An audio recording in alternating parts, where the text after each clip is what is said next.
ایک علمی مسئلہ ہے، میں اس لیے اس بھرے جلسے میں وہ بیان کر رہا ہوں کہ میں یہ چاہتا ہوں کہ اب آپ کی اپنی زبانیں بھی کھلیں، آپ لوگوں سے بات کریں، آپ علماء دین سے پوچھیں یہ چیزیں حقیقت ہیں یا نہیں، اگر ہیں تو اب تک کیوں چھپا کر رکھی گئی، کیوں ملوکیت کا اسلام ہی کا پرچار آج تک ہوتا رہا ہے۔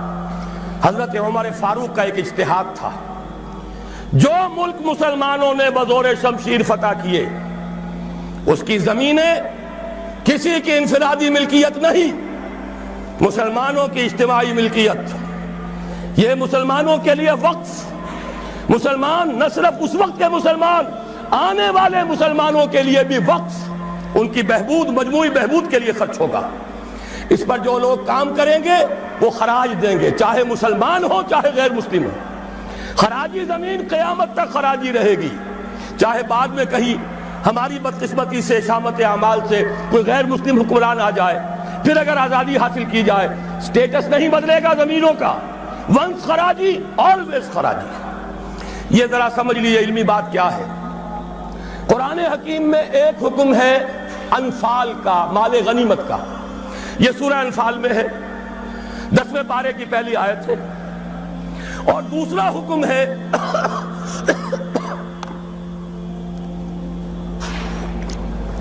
اموال فے کا، یہ سورہ حشر میں ہے۔ اموال غنیمت کا قانون یہ ہے کہ 5واں حصہ 1/5 بیت المال کا، 4/5 مجاہدین میں تقسیم ہو جائے گا۔ سوار ہے گھوڑا اور اونٹ بھی اس نے اپنا رکھا ہوا ہے تو اس کو دوہرا حصہ ملے گا، پیدل ہے اکیلا۔ اموال فے کیا ہے؟ کل کے کل بیت المال کے، کسی کا کوئی حصہ نہیں۔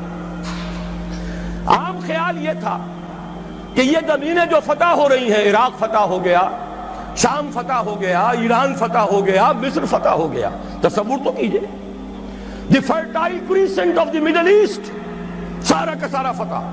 چند سالوں کے اندر اندر چند ہزار صحابہ تھے جنہوں نے ان سارے علاقوں کو فتح کر لیا۔ اب انہوں نے مطالبہ کیا کہ جناب یہ مال غنیمت ہے، ہم نے جنگ کر کے فتح کیا، لہذا یہ زمینیں تقسیم کر دیجئے، 5واں حصہ رکھ لیجئے بیت المال کا۔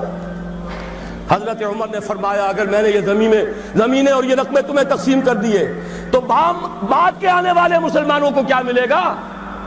واقعہ یہ ہے کہ تاریخ انسانی کا بدترین جاگیردارانہ نظام قائم ہو جاتا اگر حضرت عمر یہ فیصلہ نہ کرتے۔ وہ عمر فاروق کان رائہ موافقا بالکتاب والسنہ، کتاب اور وحی کے مطابق ان کی رائے، بلکہ میں کہتا ہوں وہی ان کی رائے کے مطابق نازل ہوئی۔ وہ عمر بن الخطاب جن کے بارے میں حضور نے فرمایا کہ لو کان بعدی نبی لکان عمر، میرے بعد کوئی نبی ہوتا تو عمر ہوتے، یہ ان کا اجتہاد ہے، اور یہ اجتہاد کسی مولوی کا نہیں، امیر المومنین کا ہے، جبکہ پوری ملت اسلامی ایک حکومت، ایک نظام، مذہب اور سیاست میں کوئی تفرقہ نہیں، وہی خطیب ہے مسجد نبوی کا اور وہی امیر ہے وہ حکومت کا، سربراہ ہے حکومت کا، اس کا اجماع اور خلافت راشدہ کا یہ اجماع، یہ تو گویا کہ ہمیشہ کے لیے اٹل قانون ہے۔ اس کے اوپر اس اجتہاد پر عمل کیجئے۔ زرعی زمین کی 2 قسمیں ہماری شریعت میں ہیں۔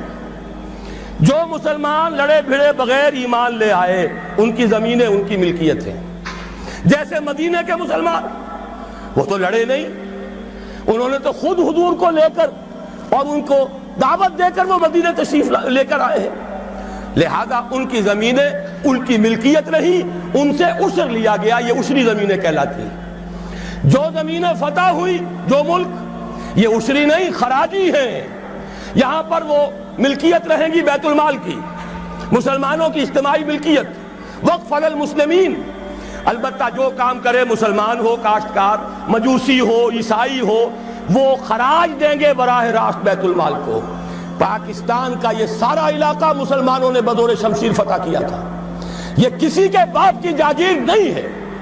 وہ جاگیر چاہے کبھی رنجیت سنگھ نے دی ہو، چاہے وہ انگریزوں نے دی ہو، چاہے اس سے پہلے کہ وہ سلاطین مغلیہ نے دی ہو، جن میں سے سوائے ایک اورنگزیب عالمگیر کے باقی سب کا جو رویہ تھا وہ سب کو معلوم ہے کہ کیا تھا۔ اکبر اعظم نے تو یہاں سے دین محمدی کا جنازہ نکالنے کے لیے ایڑی چوٹی کا زور لگا دیا تھا، صلی اللہ علیہ وسلم، نیا دین الہی رائج کیا تھا، وہ اکبر اعظم علیہ ما علیہ، ان کی دی ہوئی جاگیریں اور وہ مقدس ہو جائیں گی، انگریز کی دی ہوئی جاگیریں اور وہ مقدس ہو جائیں گی، رنجیت سنگھ کی دی ہوئی جاگیریں وہ مقدس ہو جائیں گی، معاذ اللہ۔ یہ تمام زمینیں بیت المال کی ہیں، وقف للمسلمین، ان سے خراج جائے گا براہ راست بیت المال میں، آدھی یا اس سے بھی زائد یا اس سے کم جو پوری پیداوار کا جائے گا وہاں، اتنا ریونیو جمع ہوگا، اتنا ریونیو جمع ہوگا کہ بہت سے لعنتی ٹیکسوں سے نجات مل جائے گی، جن میں سب سے بڑا لعنتی ٹیکس جو ہے انکم ٹیکس ہے۔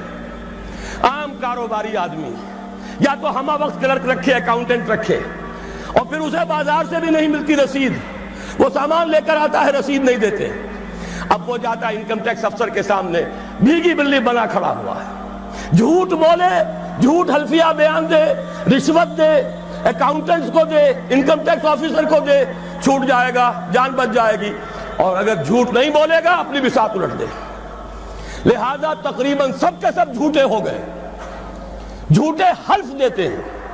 جب جھوٹا حلف انسان نے دے دیا ایک معاملے میں تو یوں سمجھئے کہ کارک کھل گیا بوتل کا، اب تو جھوٹ ہی ہوگا، اسی کا راج ہوگا۔ یہ سب سے بڑا ملعون ٹیکس ہے کہ جس نے ہمارے ہاں صداقت کا، دیانت کا، امانت کا جنازہ نکال دیا۔ اور یہ سب کچھ کیوں؟ اس لیے کہ جو اصل آمدنی کا ذریعہ ہے وہ تو ہم نے جاگیرداروں کو دے رکھا ہے، ان کے محل وہ سج رہے ہیں، ان کے بڑے بڑے بنگلے ہیں، ان کے عیش ہیں۔ ہاری کو دیکھو، یہاں کے کاشتکار کو دیکھو۔ ایک صاحب نے ایک دفعہ کہا تھا، جو پہلے لاہور میں رہتے تھے پھر کچھ عرصے جا کر ایک دیہات میں مقیم ہوئے، کہنے لگے خدا کی قسم میں دیکھ کر حیران رہ گیا ہوں، پنجاب کا دیہاتی کاشتکار خود نہیں نہاتا، ہفتوں اپنی بھینس کو ضرور نہلاتا ہے لیکن خود نہانے کا کوئی تصور نہیں، وہ حیوان سے بدتر ہو کر زندگی گزار رہا ہے۔ یہی حال ہاریوں کا ہے۔ یہی آپ جا کر دیکھیے، وہ بیچارے بھیڑے بکریاں پالنے والے بلوچستان کا عام بلوچ، اور عیش کن کے ہیں سرداروں کے، عیش کن کے ہیں جاگیرداروں کے، زمینداروں کے۔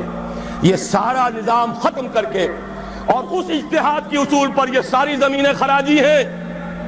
اسی شہر لاہور کی بات کہہ رہا ہوں، ایک بہت بڑے مفتی صاحب، ان کے صاحبزادے نے مجھے بتایا کہ میرے والد صاحب کا قول یہ ہے کہ یہاں کی ساری زمینیں خراجی ہیں، عشری نہیں ہیں۔ لیکن جب انہی کے ہاں، انہی کے دارالعلوم میں ہمارے ایک ساتھی نے استفتاء لکھ کر بھیجا تو ان مفتی صاحب نے دستخط نہیں کیے، کسی اور چھوٹے مفتی سے، وہ جو مفتی صاحب ابھی سمجھئے کہ ابھی وہ ایکسرسائز ہی کر رہے ہیں، اپرینٹس ہیں، ان کے ہاتھ سے دستخط کروا کے بھجوا دیا، یہ تو عشری ہے۔ یہ حال ہمارے علماء کا ہو چکا ہے۔ کیوں ہو گیا ہے؟ یہ سارے ادارے کن سے چلتے ہیں؟ چندے کون دیتے ہیں؟ سرپرستی کون فرماتا ہے؟ وہ تو وہی لوگ ہیں۔ سرمایہ دار کا چندہ نہ ہو تو دارالعلوم نہیں چلے گا، سرمایہ دار کا چندہ نہ ہو تو یہ سارے جو بھی ٹھاٹھ بچھے ہوئے ہیں، جو بڑی بڑی مسندیں سجی ہوئی ہیں، جو بڑی بڑی جائیدادیں بن گئی ہیں، ریاستیں بن گئی ہیں، یہ کہاں سے آئیں گی؟ لہذا سچ بات کیسے کہی جائے؟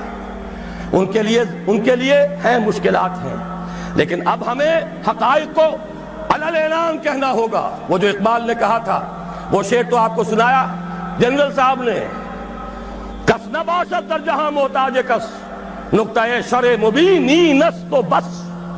اور میں آپ کو شعر سنا رہا ہوں جو حرف قل لفظ میں پوشیدہ تھی اب تک، اس دور میں شاید وہ حقیقت ہو نمودار۔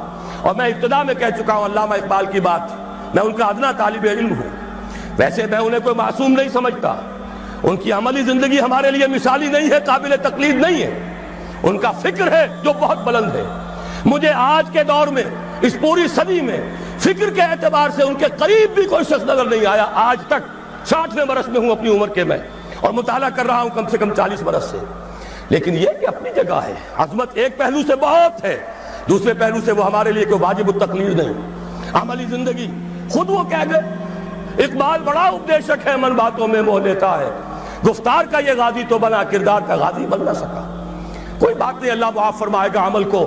بات صحیح کہی ہے، اور وہ یہ کہی ہے کہ دور ملوکیت میں اسلام کے چہرے انور پر جو پردے پڑ گئے تھے، آج وقت آیا ہے کہ ان پردوں کو اٹھا دیا جائے، ڈنکے کی چوٹ کہا جائے یہ زمینیں خراجی ہیں، کسی کی ملکیت نہیں ہے، کسی کے باپ کی جاگیر نہیں ہے، یہ سب مسلمانوں پر وقف ہے، ان کی بہبود کے لیے ہے۔ ان سے خراج براہ راست جائے، نیا بندوبست اراضی کیا جائے۔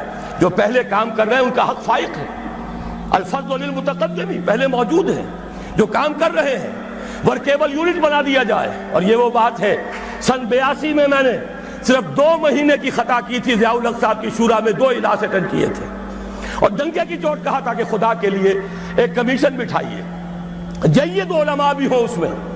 جب وہ دیکھیں گے کہ موقع ہے سچ بات کہنے کا تو بہت سے حضرات انشاءاللہ تعالی حق بیان کریں گے، لیکن یہ کہ ان کو موقع دیجئے، تحفظ دیجئے، اور یہ کہ بندوبست اراضی کے ماہرین کو بٹھائیے، زمین کا نیا بندوبست ہو جو اس ملک کے لیے مفید ہو، جو عوام کی بہبود میں ہو، جس سے عدل و انصاف کے تقاضے پیدا ہو، پورے ہو جائیں، اور سارا ریونیو بیت المال کو، خزانے کو، اس لیے کہ خراج کی رقم ہر مصرف میں آ سکتی ہے، دفاعی مصرف میں آ سکتی ہے، انتظامی مصرفوں میں آ سکتی ہے، جبکہ عشر اور زکوٰۃ صرف مسلمانوں کی بہبود پر خرچ ہو سکتا ہے۔ لیکن خراج کا معاملہ یہ ہے کہ بہت سی چیزیں جس کے لیے ہمیں ٹیکسیشن کا سہارا لینا پڑتا ہے، وہ سب کے سب بھی ہم اس خراج کی رقم سے پورا کر سکیں گے۔ بہرحال یہ بڑا مشکل کام ہے، اس مشکل ہی کے لیے دعوت دینے کے لیے آپ کی خدمت میں حاضری ہوئی۔